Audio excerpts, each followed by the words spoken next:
સુરતના ડિંડોલી વિસ્તારમાં મોડી રાત્રે હત્યાની ઘટનાથી ચકચાર મચી છે। રાજમહેલ મોલ પાસે એક 20 વર્ષીય યુવકની હત્યા કરવામાં આવી હોવાની ઘટના સામે આવી છે।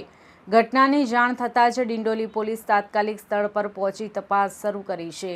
સુરતમાં કાયદો વ્યવસ્થાની સ્થિતિ કથળી રહી હોય તેવું લાગી રહ્યું છે, કારણ કે ગુનેગારો પોલીસને જાણે ચેલેન્જ આપતા હોય તેમ ગુનાઓને અંજામ આપી રહ્યા છે। ત્યારે સુરતના ડિંડોલી વિસ્તારમાં આવેલી રાજમહેલ મોલમાં અજાણ્યા હુમલાખોરોએ યુવકની હત્યા કરી હોવાની ઘટના સામે આવી છે। વહેલી સવારે સફાઈ કામદારે લોહીથી લથપથ હાલતમાં મૃતદેહ જોઈ પોલીસને જાણ કરતા સમગ્ર મામલો સામે આવ્યો હતો। આ બનાવની જાણ થતાં ડિંડોલી પોલીસનો કાફલો તાત્કાલિક ઘટના સ્થળે પહોંચી ગયો હતો અને સ્થળનું નિરીક્ષણ કરીને તપાસ શરૂ કરી હતી। તો પોલીસની પ્રાથમિક તપાસમાં મૃતકની ઓળખ રાજ દુબે તરીકે થઈ હતી। રાજ દુબે ફાઇનાન્સ કંપની માટે હપ્તાની ઉઘરાણી કરતો હતો। હાલ પોલીસે હત્યાનું કારણ જાણવા તેમજ આરોપીઓને ઝડપી પાડવા માટે વિવિધ દિશામાં તપાસ હાથ ધરી છે।